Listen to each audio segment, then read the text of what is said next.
This is the Shoulda Bet More podcast, presented by Goal Boys Network. Here's your host, Will Hill. Welcome to the Shoulda Bet More podcast, presented by Goal Boys. Coming up on the show, Dustin Swedelson of SiriusXM, VSiN will join us. We will do a little bit of everything. We'll go over some NFL thoughts, NFL offseason. He gave us Eagles to win the Super Bowl, I think, last spring. So I think it was like 16-1. So we'll see what he got up his sleeve in terms of next year's Super Bowl. Just look, if you're going to give out a 16-1 winner for the Super Bowl, you're gonna come on and you're gonna have to do it again. That's all there is to it. So we'll see what he thinks about that. Get maybe into his baseball picks, some basketball, as it's still one of those kind of shows. It's still that kind of that time of year where we grind through the dog days, and these are the dog days. And I think we kind of got through the toughest part this past weekend when you have NBA All-Star weekend. I know people were into the hockey, and I'll get to my thoughts on NBA All-Star and what was another fiasco, a predictable fiasco, but another fiasco here, and maybe some ideas on how to fix it. Everybody else is throwing out their ideas, so I'll just kind of chime in here, and then we will move along to Dustin. But look, next Friday, so Friday, February 28th is the final day of February. It's a short month. You only got the 28 days. That will be Saturday, March 1st. You turn the calendar, and then you know what? You get a couple of those conference tournaments, those smaller conferences, which it feels like more and more of those are starting a little bit later. But I was starting to look. I saw a couple of them do start March 2nd. The Atlantic Sun, March 2nd, March 3rd for some of these. So that week is going to be a lot of conference tournaments. Then the next week, you're going to have all the ones that weren't the first week and all the major ones that second week of March leading into the Selection Sunday. So, you know what? We're almost there. We get through the rest of this week, another week or so, and then you're kind of out of the dog days. And again, it's a lot shorter than it used to be with the Super Bowl going with the extra week. And NBA All-Star Weekend is a tough one.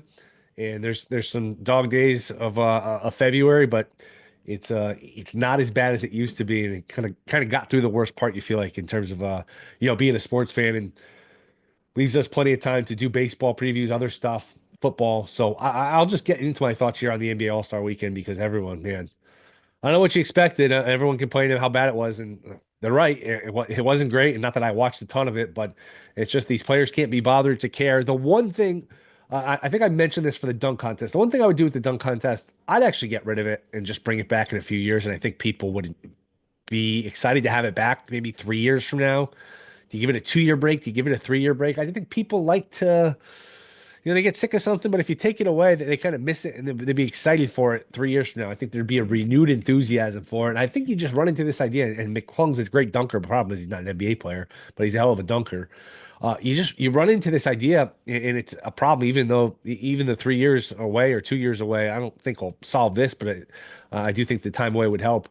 There's only so many different dunks a human being can do. You can jump over people, you jump over cars, you jump over reverses, and you go back and look at some of these dunks that Jordan, that we all glamorize, that we all drool over. All right, he dunked from the foul line, which, okay, it's impressive, but it's not like, he jumped over. People make it seem like he jumped over a building or something. I mean, he jumped from the foul line, and he wasn't even completely behind the line. His foot was over the line. So I think there is a little mythology with how great it used to be. Maybe there's some of it. There's just more options to watch now, and we're a little bit, harder to entertain, I think, is maybe a good way to put it. I think there's some truth to that. But I think the 3-point shootout, still watchable. That's fine. The dunk contest, I'd just bring it back in a couple of years. Get rid of it for a couple of years and bring it back. Maybe people will be into it. As far as the All-Star game, and I think they would. I don't know why they haven't done this. I would think this would be on the table. I can't get into this one-on-one contest, one-on-one idea. I'm sure people will. I don't know. Will people be into a one-on-one contest? Maybe. I don't think I would be into that. That's not an All-Star game. It's anything I'd really have a lot of interest in. Would you do the USA versus the world? I think that's one where you could maybe, and the whole thing is bringing out the competitiveness of the players. And you don't need a ton. All you need is really, man, you're guarding me, but you don't guard me maybe as hard as you can, and I won't drive by you. I'll just shoot a jump shot, and it looks like we're playing hard. Can you at least get back to that? I mean, I've referenced, it was on the other day, the 2001 All-Star game, where it's Kobe, it's Iverson, I think it's Vince Carter, and they're just like, they're playing a game, and there was a last second shot, a 1-point game. It rimmed in and out. The team that won celebrated. It's not like it's 50 years ago. I know it's 20 something years ago, but it's not like it's 50 years ago.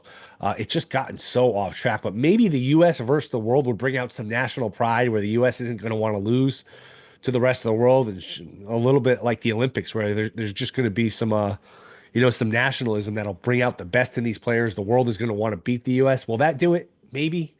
Maybe no matter what you do, these guys aren't going to care, and maybe it's just completely broken. I know. I heard our buddy Jonathan Von Tobel on one of the other shows saying, "Well, they're pick, the NBA gets picked on too much. The Pro Bowl's bad too. I don't know why people, are so quick to pick on the NBA one." His theory is that it's post Super Bowl and there's no content, so people just kind of crap on the NBA, which I think there's some truth to. But I feel like the NBA All Star Game, the reason it gets picked on a little more, I think people feel like it's salvageable. Where the NFL Pro Bowl, it's like, all right, they're not going to tackle. They never really played hard. I think people feel like with the NBA one, it's salvageable, and they feel like they're missing out and they're just kind of getting ripped off. Which I guess you could say, you know what, you don't have to watch it. I think people know it could still be good, still be decent, and people are just frustrated that's as bad as it is. So maybe if you went to the U.S. versus the world, that would solve some of this. Um, Look, I like LeBron. That's a terrible job by LeBron to last second, 20 minutes before the All-Star game tips. Oh, by the way, my foot hurts. I'm not going to play. If your foot hurts that bad, you probably knew, you know, Thursday, Friday, Saturday. At some point, you know what? I might not be able to go. Why don't I just if it's going to be 50-50 anyway, I'm probably not going to play. Why don't I just give somebody else a chance to come to this game? It will mean more to them probably than it means to me anyway. I've been to this game a zillion times. Why don't I give somebody else a chance to wait last minute like that? I thought was a bad look, and I'm not one of these people that wants to beat up on LeBron for everything, but I did think that was not a good look for him. I'm surprised he did that. That looked bad. I didn't like that from him at all. If you're healthy enough to play, you play. If you're really that hurt, you knew before Sunday 8 o'clock or 7:30 whenever he announced, oh, by the way, I can't go, my foot hurts. Come on, that was a bad look. I was surprised. I was disappointed that he did that. That was not a good thing that he did. I thought that he could have handled that better for sure. Before we get to Dustin, NBA is back on Wednesday. We get one game. We get the Lakers 13-point favorites against the Hornets. A little call it a rivalry, but some bad blood with how that trade happened, got rescinded. The Hornets wanted to protest and thought it was ridiculous that it got overturned. I guess they didn't have protest. What can you protest if the guy didn't pass the physical? He didn't pass the physical. So connect on his new team against his former team on his new team. So it's he's gone back and forth. Never actually played for the Hornets, I don't believe. Between the time that trade went through, I don't think he ever did shoot up for the Hornets. And he's back on the Lakers, so that's an interesting dynamic there. Then you get a bunch of teams back in action on Thursday here with more of a full slate. Celtics against the Sixers. As you look at some of these odds, I think I've talked about this either here or on other shows. To me, we're looking at a Celtics Thunder final, and I'm more confident, I think, than the Thunder than even the Celtics in getting there. Just because if you look around the West, and you can still get the Thunder, they're plus 105 at DraftKings to make the finals. Who is beating this team? The Lakers do not have the defense. They do not have the size. The Rockets, I don't buy that. The Grizzlies aren't good enough. Could Jokic go nuclear in a 7-game series? Is he enough? Does he have enough around him with Murray and Porter? And you win your home games and you just find a way to steal one in OKC? Maybe.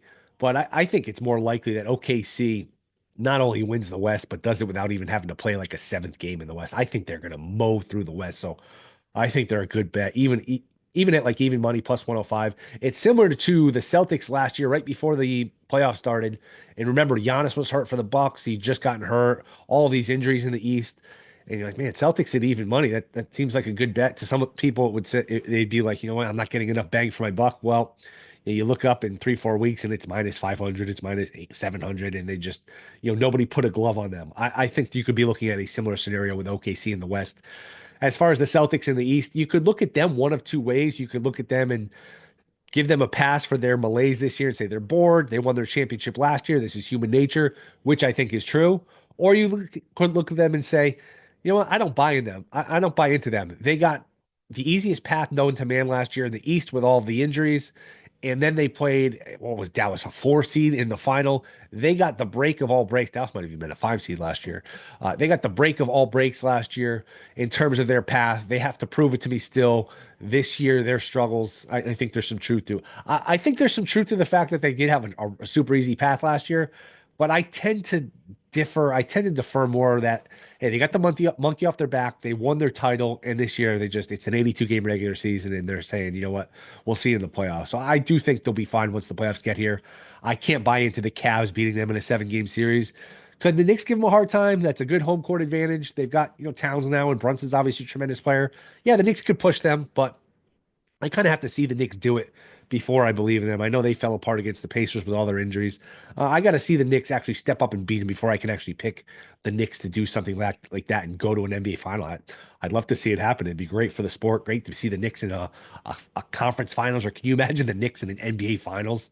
That would just be incredible. The Garden would be just, the roof would basically come off with all of the down years they've had between the 90s and now, and how much their fans love that team, and the fact that they got off the mat and they actually have a finals-ish kind of team. That would be great. I mean, I would love nothing more than to see the Knicks in the final. I just kind of have to see it to believe it first. So I still think we're probably looking at an OKC Boston final. But look, you never would have thought Dallas would have made the finals last year. So the NBA is not a sport where upsets happen. It's usually more of a chalk sport, but that doesn't mean upsets never happen. So we will see, obviously, in a couple months when the playoffs start, what unfolds there. But I do think it's more of a chalky OKC Boston collision course in terms of the final. But we'll talk some NFL. We'll talk to Dustin Swedelson, talk some baseball, maybe even mix in a little hoops. That is next. This Shoulda Bet More podcast. All right, we are back. Shoulda Bet More podcast. You can catch him on SiriusXM, VSiN. It is our buddy Dustin Swedelson. Dustin, welcome back, man. Thanks for coming on. I guess we'll just start here. Last time you were on, I think the last time you were on, you gave out the Eagles maybe 16-1 to win it all. So you're just gonna have to do it again. Who's gonna win next year's Super Bowl? That's always the fun game, right? When you hit it, you're like, well, I got to do it again. I remember the first future I ever hit was the Joe Burrow LSU team, 25-1. First time I ever really placed futures. First time one came in. I was like, you know what? It's a lot easier. I didn't have to bet a lot of money to win a lot of money. I should do this every year. So look, the Eagles were a team for me. They had very clear needs a year ago, right? Coming off a year with a lot of dysfunction in the locker room, the way things ended in Tampa Bay. And the thing I liked about them, Will, was they went into their offseason knowing we have these deficiencies. Let's fix it. One was we needed maturity when it came to coordinators. They brought in Kellen Moore. They brought in Vic Fangio. Then they add Saquon Barkley, and you start thinking, hold on. This is like the perfect guy to put in this RPO offense. Like, how do you defend him in Hurts? So that's why I identified them. So with that, I have 3 teams I've identified that I think have clear needs that they need to address and will, and have the upside to win the Super Bowl at 17-1 or longer. So our first one's going to be kind of a lazy pick, but I don't care because as Nick Sirianni taught us, Will, less thinking means talent takes over. And the 49ers at 14-1, there's still too much talent there for it to not to take over. They're going to lose a little bit of depth by paying Brock Purdy, but they still have a ton of weapons. They have a lot of pieces. Maybe Trent Williams retires, and that gives them money to spread out across the offensive line. But you have to also remember, this is a San Francisco team, Will, that this is their first time not making the playoffs in a minute, and they're normally playing late in the year, and their bodies are beat up. And that, I think, is what the attrition led to all the injuries this year. I think we're going to get a very healthy 49ers squad this year. And while they may not have the depth they're used to after giving Purdy his contract, I think they're going to be good enough to be there in the NFC title game. And at 14-1, I think that number's just too big. Completely agree. That's the one team that really kind of leapt off the page to me. I know Philly was plus 750. I think it's circa. I was like, man, I can't really argue betting Philly, but they're gonna have a tough schedule, a bunch of road games. To me, San Francisco, all the reasons you identified. I mean, would you blink? Would you blink if I told you right now they bounced back and they were 12-5, 13-4? Sure, no. They're gonna lose Debo. Maybe McCaffrey's never McCaffrey. I get all of that, but there's just such an overflow of talent, like you mentioned. That it's almost interchangeable with these running backs and receivers in the Shanahan system, where they're all open, they're all kind of good, they can run the ball. I'm completely with you there. Yeah, that is one of my favorite ones. It feels like too obvious, so it's like probably not going to come in then. But the next one here, I think everyone's going to be on this team next year just because once they start making moves, because they have 2 very clear needs, and that's defense and offensive line. The Cincinnati Bengals at 17-1, like that is one that I think everyone's going to want a ticket on because, look, if you're going to win the AFC, You need a quarterback who can go shot for shot with Allen, go shot for shot with Mahomes, and even, go shot for shot with Lamar. Bengals have that in Burrow. They have the weapons. I think they hang on to T. Higgins somehow, but I wouldn't be opposed to them letting him go. I think that could be a situation where you can find another T. Higgins, another number 2, and then you take that money, you just address the defense, you get offensive linemen, you protect Burrow, and I think the Bengals at 17-1 is a really nice number. Well, I could say it. I do think the Chiefs are probably, never want to count them out, but for the first time, I was like, I could see a path where they maybe have a year or two where they take a step back. I know Mahomes is going to uplift them in whatever team you give him to a respectable. I mean, look, the guy's been either in the Super Bowl or just about in the Super Bowl pretty much every year here, where the AFC title game in overtime is the worst year he's ever had, which is just insane. But that roster has some issues, so it's a little more wide open. So, I could certainly see the path for them as well. All right, and my last one here is the Los Angeles Chargers at 28-1. Wow. 3 for 3 approval for me. I like this one too. Go ahead. They were so depleted on offense last year. They had the system had to evolve to factor in that their number 2 receiver couldn't catch the ball. Like Quentin Johnston can't catch. Ladd McConkey was fed over and over. Get him some help. Get Herbert some help. And I think they're going to do that. They were in a bad cap situation. Now they may lose Bosa to a cap situation, but they might be able to make a trade for Myles Garrett. Wouldn't that be like a good replacement there? I think salary-wise it would work out for them. But I think the biggest thing for the Chargers when you look at their upside, Will, I don't like overstating stuff like coaching matters, but the Jim Harbaugh upgrade was very apparent a year ago. It was a totally different team. They were in close games. They actually dictated the style of just about every game they were in, and that all goes back to coaching. The coaching is elite. The quarterback's going to get better in the system, and they're finally going to add pieces to give him some help. Completely agree. Last year was a reset the deck kind of year, and they still won 11 games. Now, the schedule won't be as easy this year, but it's still on a first-place schedule.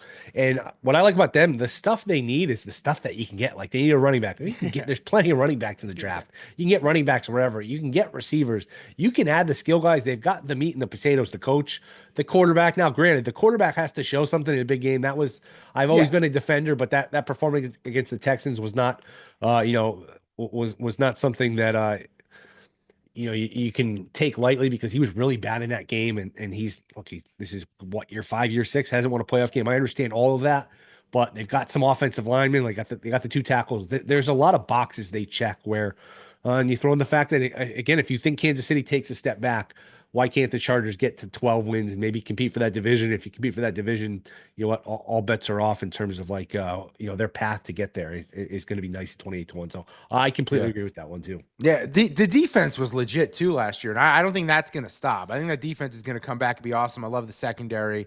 Derwin James finally healthy. Yeah, 28-1 is a very big number on a team that has Super Bowl potential. Where do you think some of these quarterbacks go? Where do you want some? I'll go word association. We could just go one word at a time. Where do you think this guy's going to be playing next year? Rodgers. So I want him to go to the Steelers, only because I want to see how Mike Tomlin handles him. Because I think Rodgers wants to do his own thing. Tomlin doesn't take BS. However, the one thing you have to give Tomlin credit for is he's always been a player's coach where these guys play under him. We never know that they're malcontents. Then they leave, and all of a sudden they're explosive everywhere they go. So I think there's a level of Tomlin being able to rein him in. I think it'd be a good spot with a great defense where Rodgers doesn't have to do too much, but they would need more weapons. So I'd question whether Devontae Adams could go with him, what else they could add, receiving-wise to help Rodgers out. So I want him to go to Pittsburgh, but I think there's only 3 teams in the market for Rodgers realistically. I think the Giants, unfortunately, as a Giants fan. I think the Browns. And then where I think he ends up, I think it's the Raiders. I think him and Pete Carroll, their kind of energies are similar. They're both in a similar spot in their careers as well, wanting to prove at an older age they can still get it done. I think the Raiders need some relevancy. I think there's a very small chance that we see a better version of Rodgers from a year ago because the Achilles wasn't 100%. I don't think it's a great chance, but I think it's a small chance. And I think the Raiders would be an interesting spot and the spot where I think Rodgers ends up. You know, it's funny. You think of Rodgers, like, oh, what a miserable year. Jets were a disaster. He was a disaster. You think of that game against at the end of the year against Buffalo, where he was just like a, horrible quarterback rating. Basically, I think they got shut out. 28 touchdowns, 11 interceptions. Boy, I know the touchdowns, interceptions can be misleading. 63% completion. That stuff can all be misleading. Quarterback stats can all be misleading. But that's not like he's, should be in the CFL or could be retired. That's at least there's some semblance there. And if you're going to defend him, you're going to say, you know what? The Jets were supposed to have an elite defense, and he was just supposed to be sort of a game manager, a decorated game manager, and the defense fell apart. And that's why, Rodgers at his age was not supposed to carry a team. That was not the idea. Maybe there's something to that. I'm not sure. No, look, I thought he looked really slow. I thought the ball didn't leave his hand quickly. And to your point about quarterback stats, when you're always losing, the quarterback is the one who benefits statistically because you're throwing from behind. And there was a lot of instances they're down 2-3 scores, and Rodgers just trying to throw something, try to throw them back into a game. So, but I do think that Achilles may not have been 100%, and I'll give him the benefit of the doubt.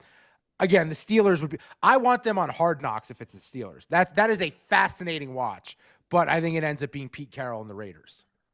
So what do you think happens with the whole Stafford Rams, assuming Stafford leaves there? Like what else, where else do some of these quarterbacks go in your mind?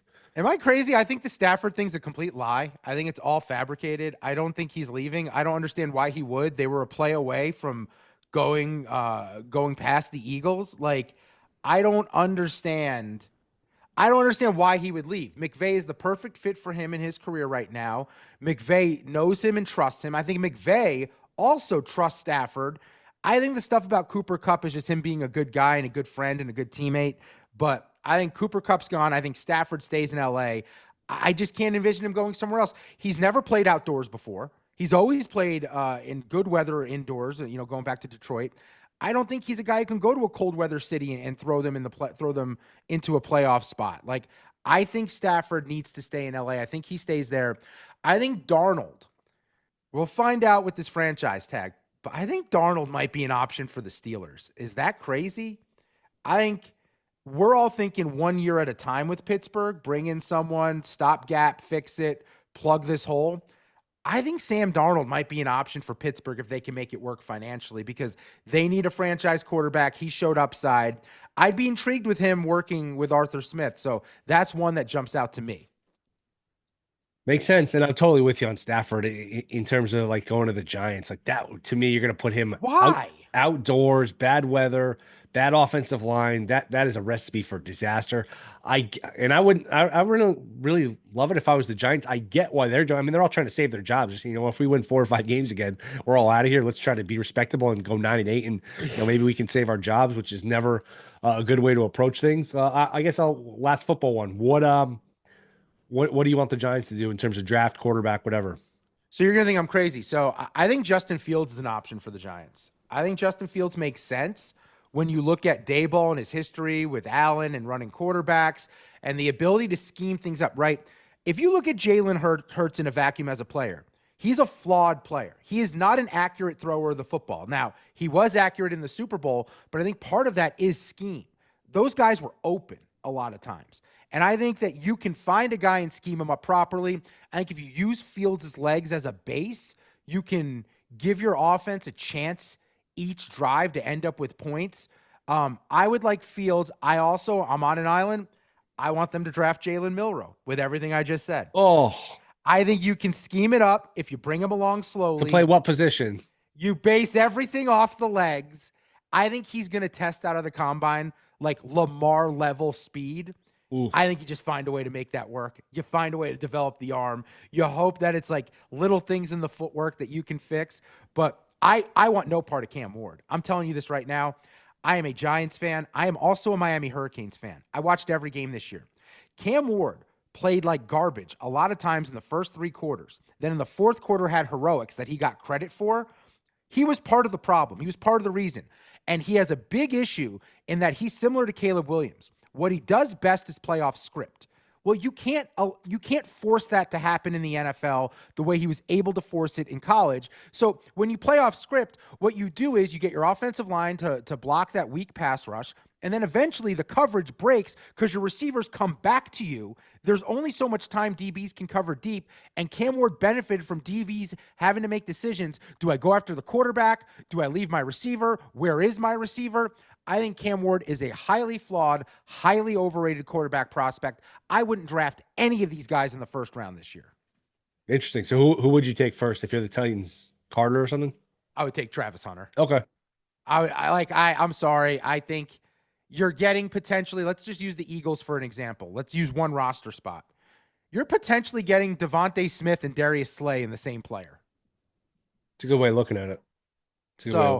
I would do him.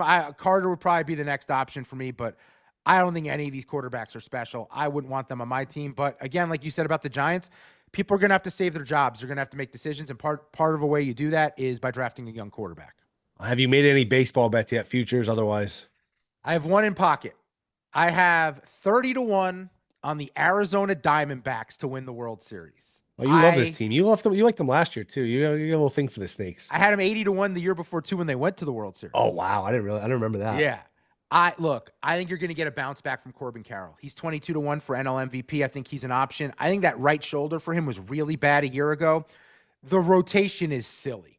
They add Corbin Burns. They already have Gallen. They have Merrill Kelly. Brandon Pfaadt, according to the stat nerds, should have been a lot better than the numbers indicated. And then your last spot, if Eduardo Rodriguez or Jordan Montgomery can be some semblance of their former self, they're loaded in the rotation. It's a good five. Josh Naylor to replace Christian Walker, I think that's about a wash. I also like Naylor as a clubhouse guy as well. I just think Arizona at 30-1, they're 25-1 at some places now. I am way into this team, and it's tough because they're not going to win the division. Like there's a 0% chance they win the division because the Dodgers are one of the best teams we've ever seen assembled. Who's the Diamondbacks closer? I'm trying to think top of my head. Is it Sewald? I thought he went elsewhere. I thought he went to Cleveland. Then it's probably Ginkel. Who's got good stuff. He hasn't been a closer before, but yeah, I guess I just Googled it here. The AI overview tells me guys in the mix are Justin Martinez, who I'm not familiar with, and AJ Puck. Yeah, AJ Puke. Yeah, Puck was bad as a starter. He's got good stuff. I like Ryan Thompson, though, the guy they have as a middle reliever. Side armor guy? Yeah, I think he's really good. He's had good results, there. He had good results in Tampa Bay. He may be an option by the end of the year. But I like this team a lot. The lineup's deep, too. Yeah, you can piece closers together. You can find one at the deadline. That's one position you can kind of cobble together. How good are the Mets? How good are the Yankees? How many wins for each team? I have a lot of questions about your Yankees. I'm not going to lie. I like the offseason on paper, but at the same time, we have to acknowledge we don't know who Cody Bellinger is year to year, even though the fit and the short porch, I think, makes a lot of sense. And then Paul Goldschmidt's old. He's old. The bat looked really slow last year. The big addition for them was Max Fried. I thought Max Fried was an awesome, awesome addition, but they got a lot of money tied up in that pitching staff. I think the Yankees, I don't like the bottom of the lineup. Is that fair? Am I being fair that I don't like their depth? I have a lot of questions about the Yankees lineup and the depth and 7, 8, 9 being easy outs for everyone, every time through the order. Oh, I'm always skeptical. Anytime they bring in somebody who's not like a Juan Soto, who is not an absolute can't miss, I just assume they're gonna do less than people expect because that's just what's happened the last 5+ years. Whether it's Josh Donaldson or Joey Gallo or whoever, these moves just very rarely work out when you bring in these hitters, even the pitchers to some extent. You bring in these hitters, this guy's gonna do what? No, they always do less than you expect. So I can't really disagree. Judge better stay healthy. If Judge gets hurt. And they need something from Dominguez, too. They need Dominguez to emerge and be playable in the field. But Judge has to stay healthy. They can't, okay, maybe you miss him 2-3 weeks. You can live with it and just kind of bide your time and maybe play 500. But anything like a month, 6 weeks, Stanton's already hurt. It could be a recipe for disaster. Yeah, the Yankees need some of these young kids to do something. The Mets and Yankees prospects are always overhyped, always talked about too much. Dominguez, Peraza, Cabrera, all these, one of them needs to pop. Desperately there. So are you telling me Spencer Jones is not the next Mickey Mantle? Is that what you're telling me? He might be, but he also might be nothing. That's the problem. I'll go and win total for your Yankees. I will go. They'll win 90 games. Okay, so that is slightly under. I think the Yankees are listed at 92.5. You guys are 91.5. Might be shop around. They're right around the same number. How many for the Mets? I think the Mets are 90, 91. We'll go 91 for the Mets. I just think they have a lot of help. They have a lot of depth, especially with the arms. Frankie Montas goes down. They have a lot of options that they can throw out there this year, which I do like. Now, are the options great? No. Do they have a legit ace? No. Minaya emerged in the playoffs. We'll see if that was real, his adjustments he made. Senga can be an ace, but I view them both more as like really good number twos if you're a playoff team. With you. The thing for the Mets is for the first time, they're built around offense. I just think the lineup's awesome. Getting Pete Alonso back's massive. By the way, he's 50-1 for MVP. I know we want to talk Soto and we want to talk Lindor, but if those two are on base, how many more fastballs is he going to see? That's not bad. I hadn't thought about that angle. 50-1. That's 50-1's a big number. It is a big number. On a guy coming off a down year, he got a little bit of money in his pocket. I mean, what if he hits 45, 50 home runs in this lineup? He's never had protection like Vientos before. Like, we're all talking about Alonso to protect Soto, but we're not talking about what Soto and Lindor at the top of the order do for Alonso now. I just think the Mets, they have a plan. I like the depth. I like that they're trying out all these kids that were big prospects at multiple spots. I think we're going to see more Acuna. We're going to see more Beatty. We're going to see more Ronnie Mauricio coming off the injury. I think they have a lot of really good guys who could potentially emerge as legit MLB players. And I like the lineup 1-9. I think the Mets are built on offense, but the problem is I still think the Phillies are way better than them, and the Braves are still better than them in the division. That was going to be my next thing, because you say 91. That's not enough to win a division, so you're obviously not picking them. I'm more like 94 with the Mets, 94, 95. I still like if it's the Mets versus the field to win the division. Like I get Atlanta or I get Philly. I'd probably take Atlanta or Philly. I haven't made like my like official predictions. I don't know if you.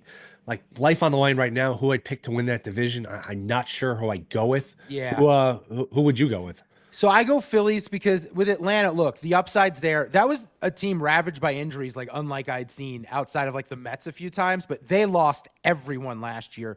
The problem is they're going to rely on Spencer Strider coming back off injury, but also you have two major regression candidates in Ronaldo Lopez, who was a reliever up until last year, had never thrown that many innings. So he's a potential to have some issues. And then secondly, you have Chris Sale.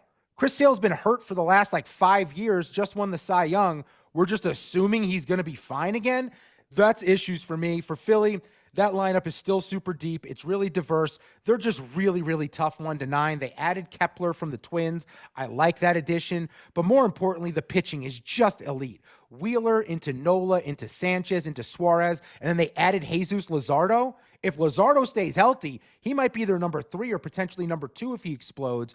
Romano comes in to be the closer. I think Phillies at plus 210, they win the East. 12-1 to win the World Series. I think the Phillies will be there when it's all said and done at the end again.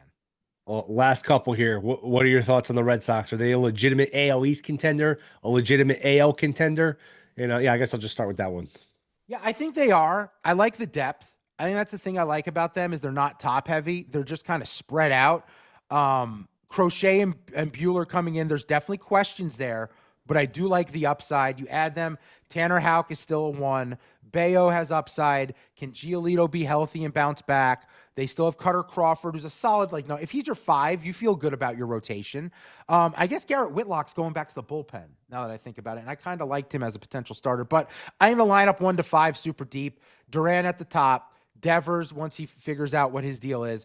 Bregman makes the most. I don't like Bregman. I don't think he's very good, Will. I think he's a little overrated, but what I'd say is he benefited from the short porch in Houston. I think he'll do the same in Fenway. I think that's why it's a good fit. And I think Tristan Cassis is only going to get better. I think he's a legit power guy. So I really like their lineup. I think they, at 22-1 to win the World Series, they're a team I'm considering as a flyer. And I don't think it's out of question that they find a way to win the division. It's funny you bring up Cassis. Did you see? It was just as you were logging in, I saw this quote. Did you see this? What he said today? No. What did he say? Quote, I think Bregman should play second. Rafael Devers is my third baseman. And then he goes on to say that he doesn't think Campbell, Anthony, or Meyer should be on the opening day roster. It's like, geez, calm down. What? Take the microphone away from this kid. Jesus. Is he doing a sports talk show? Know, or is he the first right? baseman of the team? Get him on. I got to get him on the show. I mean, we'll see what else kind of takes he's got flying here. You can lie, man. I know. We'll hold it against you, but I'm here to help the team. And next question, like my goodness. And God willing, always mix in God willing, and everyone likes you. Right. Any sleeper team for you before we get you out of here? Yeah, look, my sleeper, it's not that big of a number, but I think it all could come together. And I mean, they just won a World Series, but the Rangers at 25-1. Astros, I think, are down. They just keep losing pieces. Seattle has no offense. I think Rangers win the division. Lineup's going to be loaded. They're going to get Seager back. They're going to get Josh Young back. Wyatt Langford's young. He's only getting better. They added Jake Berger, power guy at the corner, Higashioka. They kept Evaldi. And then what if Jacob deGrom actually pitches? I saw he's 30. I think Bet Rivers had him 40-1 to lead the league in strikeouts. I've seen 30-1 at Fanatics and DraftKings. That's just one if he's healthy. I mean, he's like a coin toss. People forget he's a cheat code when he pitches. Can he actually stay healthy? But I'm totally with you. DeGrom gets forgotten about for good reason. But boy, if he can ever put it together, that's scary. Yeah, I just think the Rangers have it all. Like, they won the World Series 2 years ago for a reason. That core is intact. They have a lot of power guys coming off down years, I think, because of injuries. And I just don't like the division. I think they're going to win the division, and with that, they'll be in the playoffs, and anything can happen from there. That is the most forgotten world champion of not just in baseball, just like in any sport. When you say they won the championship, I know it happened. I watched it, but it just something about it just doesn't register. I don't know, because they played Arizona. It was just so random. Because you've never been anywhere in the world and ran into someone wearing a Texas Rangers hat. Like, you've never met a Texas Rangers fan anywhere on the planet. Yeah, there's some truth to that. Dustin, this was fun, man. I got to do this again more often. Appreciate you coming back on. Let everyone know where they can find you. Yeah, well, anytime. Find me on Twitter at Dustin Swedelson, and weeknights, 7 to 10 p.m. Eastern, SiriusXM, Mad Dog Sports Radio, me and Patrick Maher on VSiN Live. Appreciate the time, man. Thanks. Thanks, dude. Thank you to Dustin Swedelson. Rate, review, subscribe, Apple review, Spotify reviews. They all help. We appreciate you guys. Tell a friend, tell anyone, tell a stranger at the grocery store about the podcast. Anything you do to help, we appreciate. Be back Friday. See you then.